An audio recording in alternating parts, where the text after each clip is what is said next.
오늘은 이제 8장 1절부터 5절까지의 말씀만 좀 해석할 거고요. 다음 주에는 8장 1절부터 5절의 말씀을 가지고 이제 설교 형태로 또 한번 풀어서 두 번 하는 거죠.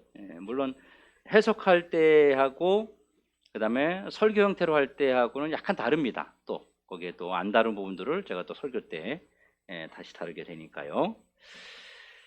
오늘 읽은 이제 이 8장은요. 일곱째 인, 총 하나님이 이제 인을 뗄 때 일곱째 인까지 떼잖아요, 그렇죠? 그 일곱째 인을 떼는 장면으로 시작을 해요. 6장에서는 여섯째 인을 뗐고, 그리고 7장은 어땠어요?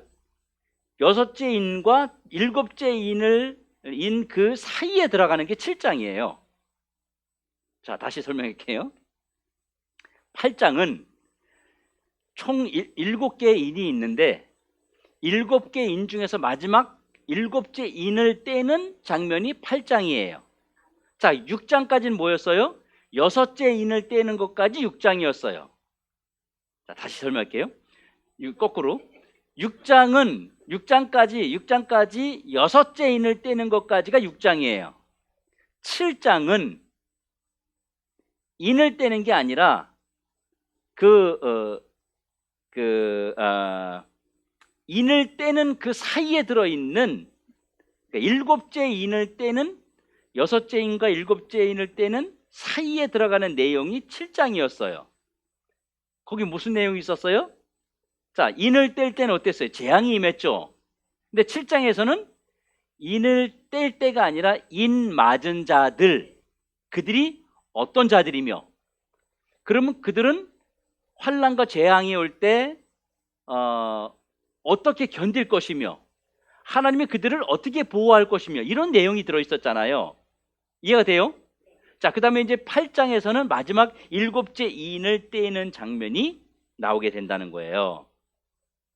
그래서 6장은 인재앙이라고 부르고 7장은 인맞은 자들이 누구냐, 어떤 자들이냐, 그리고 어떻게 되는 것이냐, 이걸 이야기하는 거고, 오늘 8장은 7째 인을 떼는 과정이나 이 과정이 나온다고 하는 겁니다. 자, 그러니까 하나님의 심판, 또 하나님의 재앙, 그리고 그 가운데 하나님의 심판과 재앙을 내리시는 그 가운데 인맞은 하나님의 자녀들이 있다고 하는 것입니다. 그러니까 사람들이 이런 두려움을 갖게 되죠. 우와, 6째 인까지 막 어마어마한 일들이 막 생기잖아요. 그렇죠? 이 세상에 막 재앙이 내리고 핍박이 오고 환란이 오고, 그럴 때 두려움을 갖게 되는 거예요. 저런 재앙이 임하는데, 저런 환란이 임하는데, 저런 어마무시한 그런 고통이 임하는데, 그럼 우리 하나님 자녀들은 어떻게 되는 것인가? 이런 의문점을 가지게 된다는 거죠. 그렇잖아요, 그렇죠? 무서운 재앙을 말씀하실 때 우리 마음속에 그럼 우리는 어떻게 되지? 이런 생각을 가질 수밖에 없어요. 이것이 누구의 의문점이냐면 이 당시에 사도 요한의 의문점이었습니다. 사도 요한에게 하나님이 천상의 세계를 보여주면서 이런 환란이, 이런 핍박이 임할 것이라고 막 보여주시는 거예요. 그때 사도 요한이 그걸 보면서 어떤 생각을 하겠어요? 그러면 우리는 어떻게 되는 거야? 우리 믿는 사람들은 어떻게 되는 거예요? 저 환란 가운데서? 이런 생각을 가질 수밖에 없는데, 그것이 우리가 가지는 의문점이기도 하지만 사도 요한이 가지는 의문점이기도 하다는 거예요. 이런 재앙의 한 가운데를 통과하면서 바로 하나님의 소유된 백성들은 안전한가? 그럼 하나님 믿는 사람들은 이 환란 가운데 괜찮은가? 걱정 안 해도 되나? 이 자연 환경에 먹을 것이 없고 굶주리고 막 이렇게 죽어가는 이런 일이 생기고, 자연재해와 이런 인위적인 그런 재앙들이 생기는데, 이때 그럼 우리는 괜찮은가? 이런 두려움이 있지만 거기 하나님이 뭐예요? 두려워하지 마. 괜찮아. 힘내. 하나님이 우리에게 이런 안심표를 주시고 있다는 거예요. 믿는 사람들에게. 자, 그러면 8장에서 인재앙이 계속 이루어지는 과정 속에서 7 나팔 재앙이 나옵니다. 여기서 우리가 한 가지 이제 주목해야 될 점이 있는데요. 그러면 인재앙과 나팔재앙은 시간적으로 혹은 순서적으로 이해해야 되느냐 이거죠. 또 하나 질문이 뭐냐면 계시록 1장부터 6장 이렇게 쭉 이야기 이어가 나가잖아요. 그렇듯이 인재앙이 나오고 그 다음에 나팔재앙이 나오고 그 다음에 또 무슨 재앙이 나오고 이렇게 시간적인 순서적인 순서적인 절차를 따라서 임하는 현상이냐 하는 것입니다. 자, 이거 누차 제가 말씀드렸어요. 뭐예요? 답은 아니다죠. 절대 아니답니다. 예를 들어서 인재앙이 끝났으니까 이제 나팔재앙이 오는 거야. 나팔재앙이 끝났으니까 다음 시대는 이제 뭐야? 이렇게 오지 않는다는 거예요.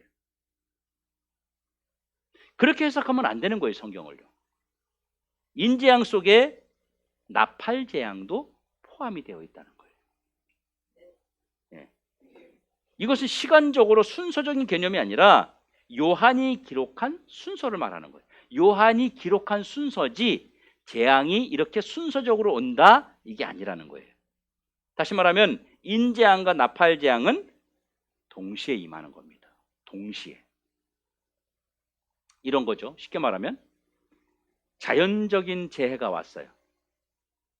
그 자연적인 재앙이 왔는데 거기에 사람들이 육체적으로 당하는 고난이 또 동시에 와요. 이렇게 오는 거예요. 자, 계시록 4장은 뭐가 나와 있어요? 하나님의 보좌 나와 있죠. 그렇죠? 5장은요. 인을 떼는 어린 양 나와 있고 6장은요. 어린 양 예수가 하나님 손에 있는 인을 떼실 때 이 땅에 쏟아지는 재앙들이 나오고요. 7장은 이런 재앙 속에서 하나님 백성들에 대한 하나님의 대책이 나와요. 이렇게 재앙이 이 땅에 막 이 지구상에 이런 하나님의 재앙이 쏟아져 내려올 때 하나님 백성들은 그럼 어떻게 된다? 이게 나와 있어요. 그리고 8장에서는요. 1절부터 5절까지가 나팔 재앙에 대한 서론이 나오는 겁니다. 자, 이 서론 부분이 이제 두 가지로 나오는데 하나는 하나님이 나팔 재앙을 쏟아붓기 전에 오늘 1절에 보면 반시쯤 고요하더라 이렇게 나와요. 자, 나팔 재앙을 이 땅에 쏟아붓기 전에 반시쯤 조용하더라. 이 성경을 문자적으로 해석하는 걸 그만다 그랬죠? 성경은 문자적으로 해석하면 안 된다 그랬죠? 상징적으로 해석해야 된다 그랬어요. 자, 이 반시라는 말을 우리말로 하면 뭐예요? 반시. 반시가 뭐예요? 한나절 30분 그렇죠? 예, 그런 얘기예요. 반시간 이렇게 얘기할 수 있어요. 그런데 전능하신 하나님의 시간표 속에서 반시라고 하는 것은요, 인간의 수학적 계산, 인간의 시간적 계산으로 감히 측량할 수 없는 시간입니다. 그러면 왜 이런 재앙과 하나님의 계획하심이 이 땅에 이루어지는 과정 가운데서 하나님이 이렇게 반시라고 하는 잠깐의 쉼표를 찍어주는가 하는 것입니다. 이것은요, 하나님께서 바로 우리를 배려하시는 부분이에요. 요한이 하나님의 엄청난 세계를 기록하는데 그 많은 하나님의 세계를 기록할 수 있도록 하나님이 요한에게 잠깐 동안의 여유를 주신 거예요. 여유. 요한편에서는요, 하나님의 잠시 하나님의 세계를 기록하고 하나님의 모습을 담을 수 있도록 요한에게 이성적인 정리 혹은 요한의 감성적인 정리 이런 것들을 위해서 잠시 여유를 주셨다는 거죠. 또 하나는요, 이건 뭐냐면 폭풍전야를 말하는 거예요. 폭풍전야. 이 땅에 아주 거칠게 닥칠 하나님의 재앙 전에 잠시 고요를 통해서 긴장하도록 더 폭풍전야의 모습을 하나님이 보여주시는 거죠.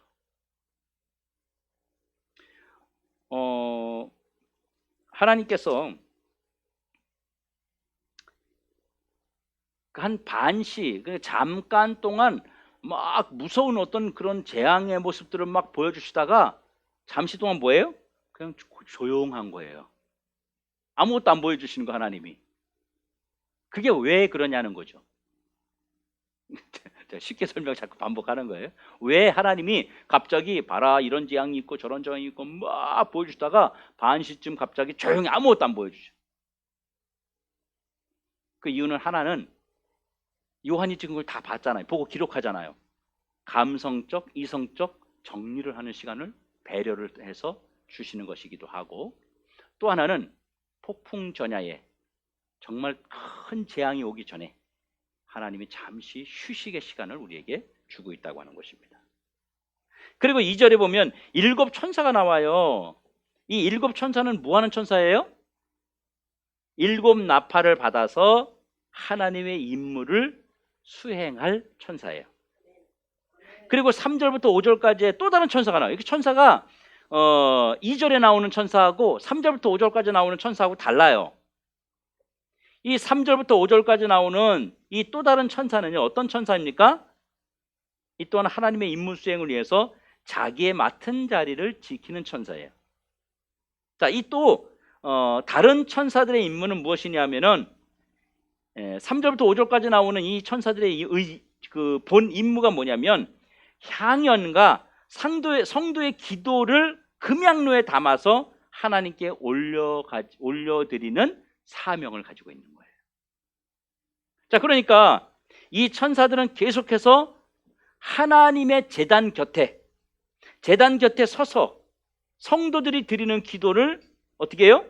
금향로에 담아서 하나님 앞에 올려드리고, 또 제단 곁으로 내려와서 성도가 기도하면 그 기도를 금향로에 담아서 또 하나님께 올려드리고, 이 일을 반복적으로 계속하는 것이 3절부터 5절까지 나오는 천사들의 사명이라고 하는 거예요. 자, 보통 7 인재앙 있잖아요. 7 인재앙.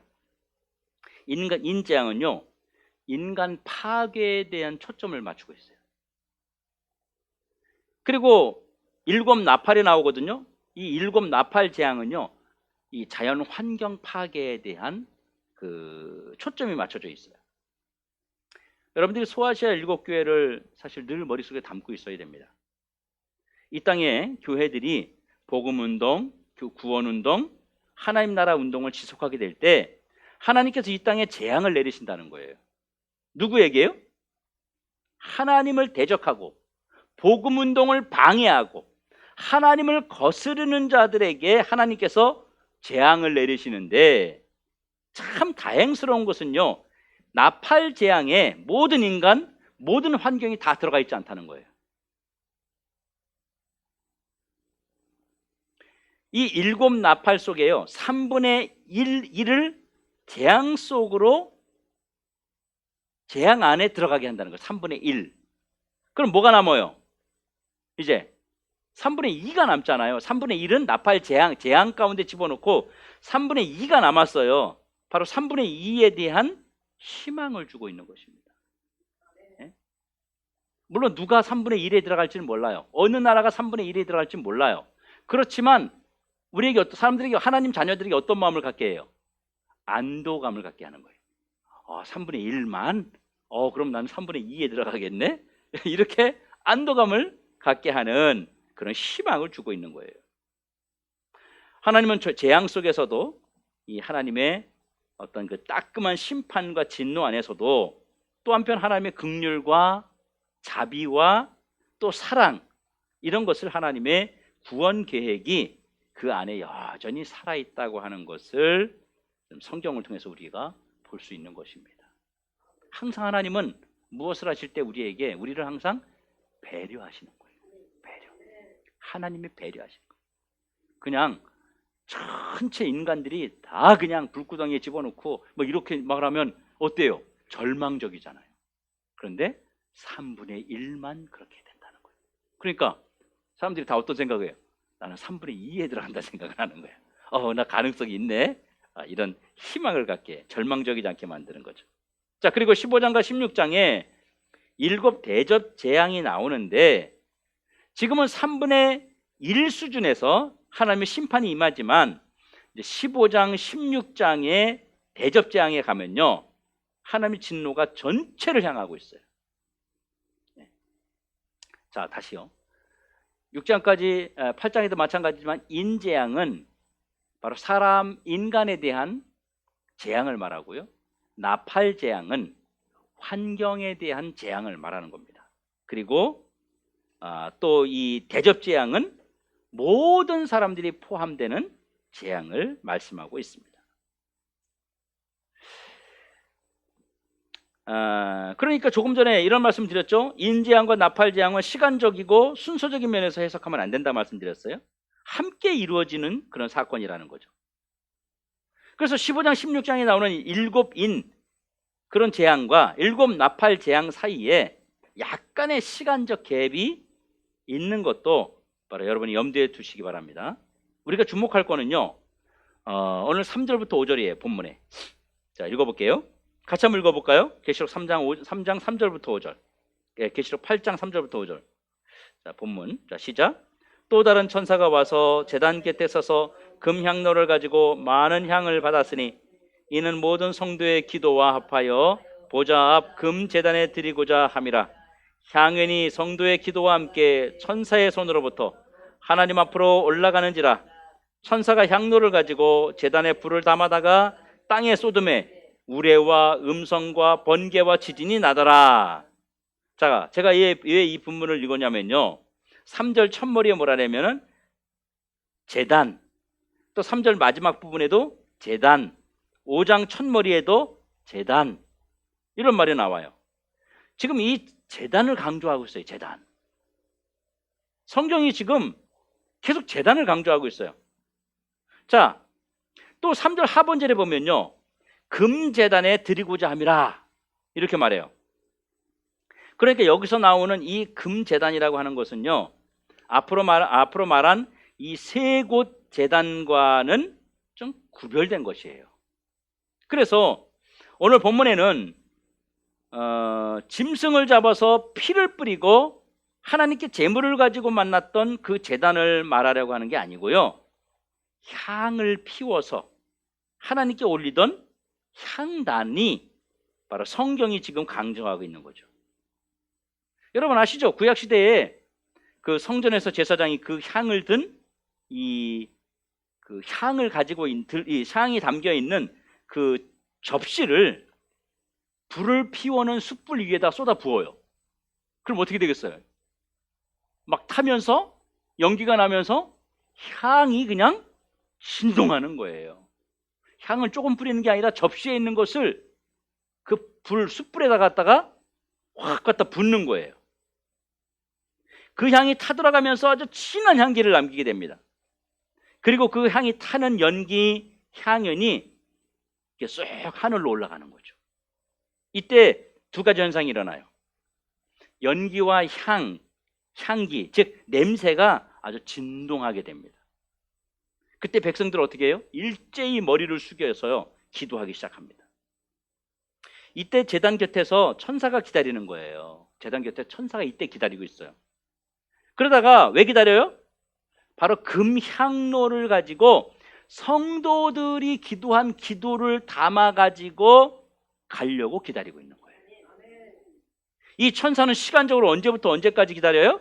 하나님이 이 세상을 만든 시간부터 이 세상이 끝나는 종말이 오는 그때까지 이 천사가 기다리고 있는 거예요. 제단 옆에서. 여러분 하나님의 시간표는 언제예요? 바로 에덴 동산에서부터 말하는 거예요. 인간이 죄를 범하고 하나님의 도움과 인간의 철저한 부패로 인해서 인간의 연약성과 한계를 느끼고 하나님을 향하여 부르짖기 시작하는 그때부터 말하는 거예요. 자기의 죄악 때문에 이제는 하나님을 직접 만나지 못하고 자기 스스로 뭘 할 수 없어서 하나님에게 울부짖고 부르짖으며 기도하는 그 순간부터 제단 옆에 하나님이 천사들을 보내서 그 기도를 금향로에 담아 하나님께 올릴 수 있도록 허락하셨다고 하는 거예요. 그래서 이런 갈증이 시작된 시간부터 인간의 삶에 있어서 계속 갈증이 있잖아요. 우리 여러분 갈증 많잖아요, 그렇죠? 뭐 건강도 있어야 되고, 뭐 자식도 좀 어쩌고 뭐 엄마도 막 뭐 물질도 뭐 하여튼 많잖아요, 그죠? 그게 다 뭐예요, 사람 인생에 갈증이에요, 갈증. 그 갈증이 시작되는 순간부터, 필요하다고 하는 것을 느끼는 순간부터 인간이 하나님을 향해서 기도하게 된 것입니다. 기도라는 게 뭐예요? 사실은 뭐예요? 필요, 그렇죠? 간구, 도움을 요청하는 게 기도잖아요. 근데 하나님이 듣지 않으시면 어때요? 아무 의미 없어요. 자, 또 하나는 하나님 앞에 자기의 무능을 자복하고 회개하는 것이 바로 성도의 기도입니다. 자기의 무능함을. 하나님, 난 아무것도 할 수 없어. 내가 할 수 있는 거 진짜 아무것도 없네요. 어쩌면 그렇게 내 뜻대로 되는 게 없어요? 어쩌면 그렇게 내 계획과 내 생각대로 되는 게 없어요? 내 몸도 내 마음도 내 생각도 내 뜻대로 되는 게 아무것도 없어요, 하나님? 이걸 자복하고 회개하는 것이 바로 성도의 기도라고 하는 것입니다. 그때 하나님은, 그때 그렇게 기도할 때 하나님이 금향로에 이런 모든 성도들의 기도를 담아서 하나님이 받으시는 거예요. 이거를 우리가 뭐라 그래요? 상달이라는 겁니다. 상달됐다. 여러분, 21일 동안 우리 기도했잖아요. 이거 여러분 뭐 또 목사님이 하자라니까 하는 게 그런 거 아니에요. 여러분, 기도할 때마다 천사가 여러분의 그 기도를 금으로 된 향로에 담아서, 그 기도를 담아서 하나님께 올려드리려고 옆에 붙어 있는 거예요. 기도하면 그거를 그냥 떨어지고 없어지는 게 아니라 그 기도를 다 담아가지고 하나님께 올려드리는 거예요. 하나님, 우리 영미가요 이렇게 했어요. 우리 세영이가요 이렇게 하는 걸 하나님이 그걸 다 받아요. 그걸 상달이라, 상달. 하나님 상달됐다 그러는 거예요. 여러분, 예수님이 이 땅에 계시는 동안에 이런 말씀하신 적이 있어요. 어찌 하나님께서 당신의 자녀들이 부르짖는 것을 듣지 아니하시겠느냐. 예? 또 하나는요, 베드로가 요바에 있을 때 이렇게 해줘. 내 기도가 상달되었다, 이런 얘기를 합니다. 자, 우리 편에서는 상달된 것이고 하나님 편에서는 상달 받으신 거예요. 자, 그렇죠? 그런데 여기서 우리가 풀어야 할 숙제가 있어요. 뭐냐면 구약 시대에는요 제단이라는 게 있었어요. 그래서 제단이 있어가지고 제단 곁에 서서 하나님께 제물을 가지고 와서 주님 살려주세요, 도와주세요, 해결해 주세요 그랬더니 하나님의 천사가 금향로에 그 기도의 내용을 다 담아가지고 주님, 오늘 이렇게 많은 성도들이 하나님께 간구해서 성도의 기도를 가지고 왔나이다, 이렇게 하는 거예요. 자, 그런데 신약 시대에는요 도대체 제단이 어디 있어요? 신약에는요 신약교회가 이 신약의 교회는 제단이 아니고요. 이 제단이라고 사실 말하면 안 되는 거예요. 제단 이렇게 말. 어떤 분은 또 이렇게 하는 분이 있어요. 집에서 이제 가정에서 예배 드리고 제단을 쌓았다, 이런 얘기를 하는데 이건 구약적 표현, 신약적 표현은 아닙니다. 신학적으로는 이게 맞지 않는 얘기예요. 이게 제단이 아니에요. 교회예요, 교회. 여기는 교회예요. 제단은요 구약적인 걸 자꾸 이야기하는 거예요. 직접 하나님과 내가 만나는 게 아니라 누군가를 통해서, 제사장을 통하거나 제사를 통해서 하나님 만날 때 제단이라고 했던 거예요. 지금은 제단이 아니란 말입니다. 그런 건 잘못된 표현이에요. 뭔가 옛날부터 특히 목사님들이 교회에 대한 거룩성을 드러내기 위해서, 거룩성을 자꾸 성도들에게 교회는 거룩한 거 이렇게 자꾸 하게 만들려고, 또는 옛날 우리 선배 그런 목사님들이 신학적으로 좀 무지해서, 깊이가 좀 그런 부분에 무지해서 자꾸 교회를 제단이라고 말을 했던 겁니다. 제단 아닙니다. 교회와 제단은 다릅니다. 그래서 여러분들도 교회라고 얘기해야지 제단이라고 말하면 안 돼요. 여기 앞에를 제단에 올려, 아니에요. 강단이에요, 여기는요. 예? 이건 제단이 아니에요. 그렇게 되면 자꾸 제단을 이야기하면 어떻게 돼요? 예수님의 죽음을 인정하지 않는 게 돼버리는 거예요. 옛날에 예수님이 십자가 달려 죽으시기 전에 뭐예요? 휘장이 있었잖아요. 그 안에 들어와야만 재단이 있었잖아요. 그죠? 물론 지성소가 있고 성소가 있지만. 근데 지금은 그런 게 없잖아요. 그냥 들어오잖아요. 여러분 들어올 때 여기 교회 본당 안에 들어오면 죽어요? 예? 아니잖아요. 그런 거 없잖아요. 그죠?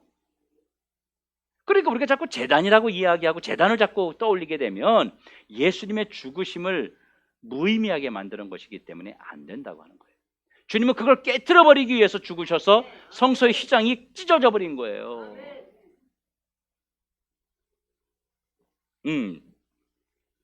그래서 우리가 예배를 드린다고 하는 거예요. 예배. 집에서 우리 예배 재단을 쌓았어. 아니에요. 집에서 예배 드렸어. 네. 이렇게 표현하셔야 돼요. 뭐 목사 입장에서야 여러분들이 교회를 거룩한 곳으로 또 앞에 목사를 막 경건한 사람으로 뭐 보면 도움이 되고 좋지요. 근데 옳지 않은 걸 어떻게 해요? 그렇죠? 틀린 거 틀리다고 해야지. 옳지 않은 거 옳지 않다고 옳게 가르쳐야 될 거 아니에요. 네. 자, 그러면 신약 시대 성도들의 기도를 제단 곁에 서서 천사가 금양로에 담아서 하나님 앞에 올려야 되는데, 이 신약 시대의 성도들의 제단은 어디가 되는 거예요? 교회가 되는 거예요. 그래서 이걸 제단이라고 말하면 안 되고 교회라고 말하는 거예요. 교회는 예수님께서 하나님과 우리 사이를 교통하도록 만드신 장소가 교회예요. 제단은 뭔가가 가려져 있어서 어떤 것을 가지고 어떤 것을 통해서 하나님 만나야 되는데, 지금은 그런 것이 없이 바로 누구든지 와서 하나님을 만나는 그런 장소가 교회라고 말하는 것입니다. 이 장소를 만들기 위해서 예수님께서 자신이 친히 제단이 되신 거예요. 제단. 그 말은 무슨 말이냐면, 제단은 제물을 드리는 곳이니까 예수님이 친히 제물이 되셔서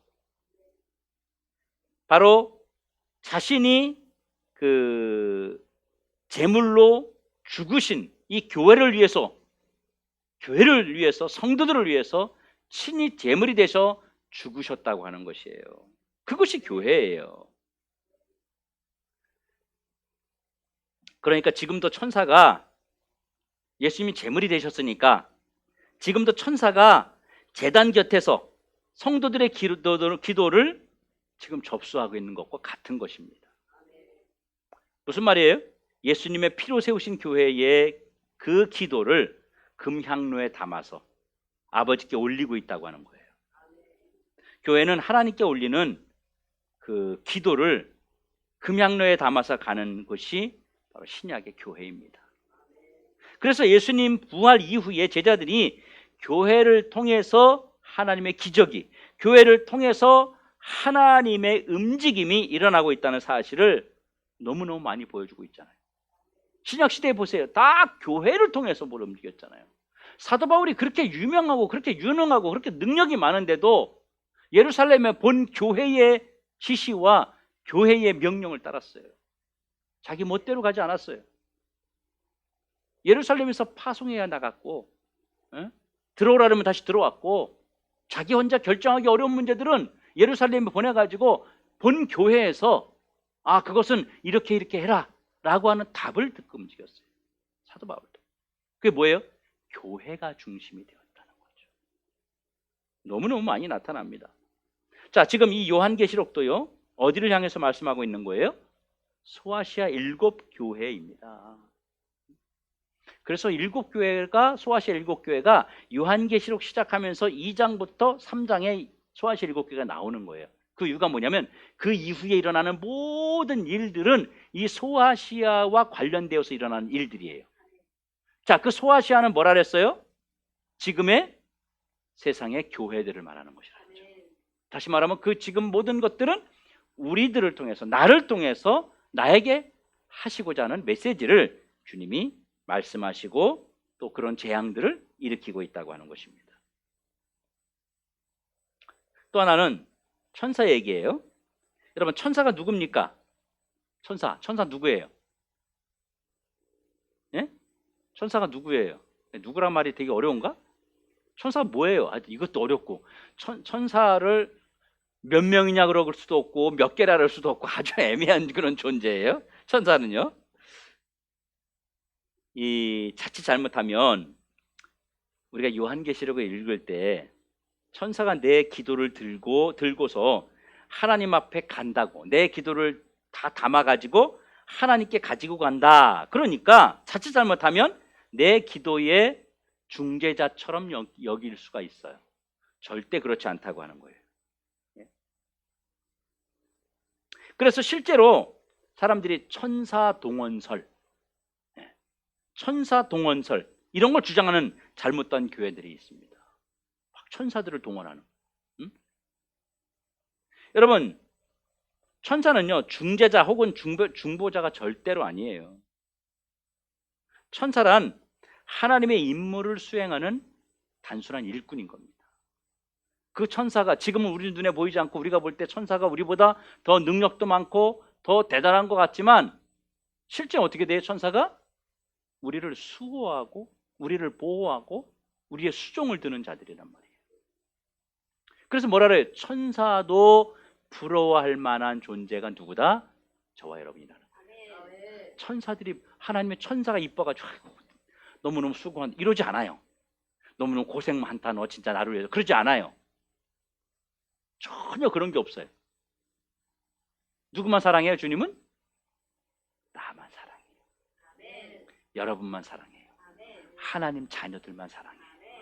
그 자녀들을 사랑하고 그 자녀들을 보호하고 그 자녀들을 이끌고 먹이고 입히고 고치고 마음의 감동도 이렇게 하기 위해서, 그러기 위해서 필요한 도구가 천사라고 하는 것입니다. 수종드는 존재밖에 안 된다고 하는 거예요. 그래서 어떤 식으로든 천사를 숭배하면 안 되는 거예요. 바울이 어느 교회에서 하고 있는 천사 숭배에 대해서 말했어요. 그게 어디냐면 골로새 교회예요. 바울이 이렇게 말해요. 로마서 1장에 하늘에서 내려온 천사라 할지라도 이 복음 외에 다른 복음을 전하는 자는 저주를 받는다. 어떤 식으로든 천사를 숭배하거나 높이거나 천사에 대해서 필요 이상의 의미를 부여하는 것 자체가 옳지 않다고 하는 것입니다. 여러분, 천사가 여러분의 기도를 금향로에 담아서 하나님께 올려드린다고 하는 것은요, 하나님이 너 그거 해 이렇게 시켰기 때문이에요. 하나님이 심부름을 하는 심부름꾼이에요. 자, 그럼 반대로, 자, 하나님 금향로를 우리가 이제 여기서 기도하잖아요. 뭐 주일날도 기도했고 또 수요일날 오늘도 기도했고 우리가 늘 기도하잖아요. 주님 앞에 오면 먼저 기도하잖아. 하나님 오늘 저 와서 주님 앞에 왔어요. 뭐 이런 기도, 그것까지도 다 담아서 하나님께 올려드리는 심부름 역할을 하는 거예요. 자, 그럼 우리 편에서는요, 하나님 편에서는 그거 가지고 와라 심부름이에요. 우리 편에서는 내가 기도했으니까 이거 하나님께 가지고 올라가 라고 하는 그런 역할이란 말이에요. 네? 우리 입장에서는 내가 부리는 거예요. 지금 내가 내 기도를 가지고 하나님께 올라가 이렇게 하는 거고, 하나님 편에서는 내 자녀들이 기도한 거 가지고 올라와 이렇게 되는 거예요. 누가 더 높아요? 네? 내가 더 높은 거예요. 여러분, 천사보다. 천사가 지금 내 기도를 내가 기도해놓고 하나님 가지고 올라가. 네, 그걸 가지고 올라가. 누가 높아? 아, 내가 높지. 그래서 여러분, 기도하는 거, 여러분 기도 한마디 한마디가 얼마나 소중한지 모르는 거예요. 아무도 듣는 사람 없으니까 이러는 것 같지만 아니라는 거죠. 하나님, 내 아들, 내 딸, 우리 남편, 뭐 우리 식구, 뭐 사업, 뭐 등등 기도하는 거, 이게 그냥 중얼중얼 하는 것 같아도 천사는 앞에서 다 주워 담는 거예요. 네? 그리고 하나님이 그걸 다 들으시는 거예요. 그리고 하나님께 올려드리는 거죠. 그래서 천사에 대한 지나친 의미를 부여하는 거, 필요 이상의 의미를 부여하는 거 절대 옳지 않다고 하는 것입니다. 여러분, 이것이 요한계시록 8장 1절부터 5절까지의 내용입니다. 여러분, 우리가 기도하는 모든 것들 결코 헛되지 않은 것입니다. 아무도 듣지 않는 것 같으나 천사가 듣고 그것을 담아서 하나님이 들으시는 거예요. 그래서 어떤 걸 딱 이렇게 기도가 올라오면 딱 보고, 이거는 지금 상황에서 지금 바로 응답하면 안 되는 거네. 요건 한 3년 정도 있다가 요건 응답을 해줘야 되고, 요건 급한 거네. 빨리 응답해야 되겠다. 빨리 응답하는 거고. 예? 하나님이 그건 필요에 따라서 하는 거예요. 필요에 따라서. 그래서 뭐 지금 건강한데 하나님 나 건강하게 해주세요. 더 건강하게 막 살 막 찌게 해주고 그런 거 아니잖아요, 그렇죠? 필요 때가 있단 말이에요. 자녀에 대한 기도도. 근데 우리는 기도해놓고 어때요, 사실? 잊어버릴 때 되게 많아요. 막 기도해놓고서는요, 내가 그 기도했는지 기억을 안 해, 못해요, 까먹어. 왜? 그때는 엄청 필요했거든. 근데 시간 지나고 나서는 그게 별로 그렇게 중요하게 생각 안 든 거야. 왜? 다른 일이 생겼기 때문에 그 기도 안 해. 근데 어느 날 보면 나중에 이루어져 있어. 이거 뭐지? 그때 생각나는 거야. 내가 그때 그렇게 기도했었는데. 저도 여러 번 마찬가지예요. 제가 옛날에 목회하기 전에, 신학하기 전에 기도한 것들이 있어요. 하나님께 막 엎드려서 기도하면서, 하나님, 내가 진짜 막 주의 종이 돼가지고 막 이러고. 그리고 중간에 이제 나 이거 진짜 못하겠다. 그런데 이제 그만뒀잖아요. 안 한다고. 애국으로 도망갔잖아요. 근데 나중에 이제 다시 목사가 되고 나서 다시 또 이제 또 사역을 하면서 그때 했던 기도가 생각이 나는 거예요. 그때 그뿐인지 아세요? 우리 이모님들, 우리 어머니, 부모님 막 예수 믿게 해달라고 얼마나 기도했는지 몰라요. 그 중간에는 포기했어. 완전히 뭐 불교 심취해 사는 사람들이니까 막 집안에 막 금으로 된 불상이 있고 막 절도 짓고 이런 사람들이에요. 그러니까 뭐 완전히 뭐 네가 불교 대학을 가면 내가 절을 하나 줘줄게. 네가 목사 되지 말고 스님이 되면 내가 절을 하나 줘줄게. 주지 스님이 되는 거 내가 완전히 그때. 그런 기회들도 저에게 막 이해. 그랬을 때 어떻게 해서 제가 이분들은 진짜 가능성이 없다. 그렇지 않고 기도를 안 했어요.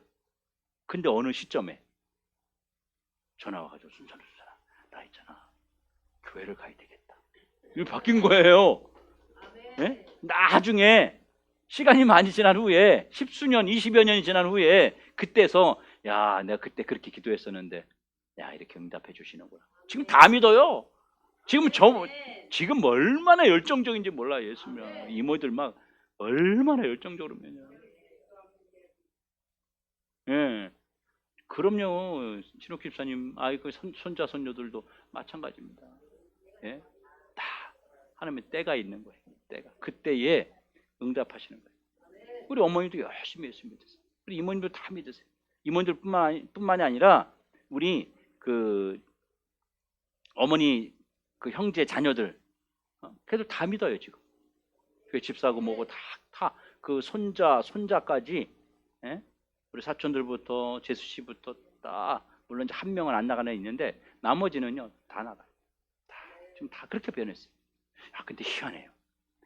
우리 아버지 형제분들의 그 이제 자녀들이죠. 제 편에서는 사촌들입니다. 친사촌, 외사촌 그렇게 하잖아요. 친사촌을 위해서는 제가 기도 안 했어요, 진짜. 제가 외사촌들을 위해서는 외가댁을 위해서 기도 많이 했어요. 근데 친사촌을 위해서는 진짜 기도 안 했어요. 안 했어요, 정말. 네. 만나면 싸우고들, 그냥 만나면 술 먹고 막 이런 게 너무너무 싫어서 기도를 안 했어요. 근데 지금까지 합니다. 아무도 합니다. 물론 그 딸들 한두 명 이렇게 교회를 나가는 애들이 있긴 한데 복음하고는 거리가 멀어요. 아버지 형제들 전체 7남매인데 막내가 딸이거든요. 딸 한 분만 우리 교회 지난번에 왔었어요. 오후 예배 때. 그분님만 권사님이 되셨고 나머지는 아직도 아무도 안 믿어요. 그 자녀들도 안 믿어요. 한편으로는 좀 후회가 돼요. 그때 내가 같이 기도할 걸, 이런 마음을 갖고 있는데, 하여튼 기도는, 그래서 우리가 기도 한마디 한마디 그냥 흩어보내는 게 아니라 정성을 다해서 여러분 기도하시고 그 기도를 하나님이 들으시고 보시고 하나님 때에 반드시 응답하신다고 하는 것입니다. 이 말씀을 믿고 우리 모든 성도들이 하나님의 살아계심을, 또 이 환난 가운데 있을 때에 우리에게 아무리 이 세상에 재앙이 오고 환난이 오고 뭐 러시아 핵폭탄 얘기 나오는데 그렇다 할지라도 3분의 2는 하나님이 살아있게 하신다고 하는 겁니다. 하나님 자녀들 중에 3분의 2. 그런 것처럼 우리에게 소망과 비전을 주고 있으니 사회에 어떤 것이 떠들썩하게 떠든다 할지라도 여러분 두려워하지 마시고 염려와 근심하지 마시고 하나님 붙잡고 살아가는 여러분이 되기를 주의 이름으로 축원합니다.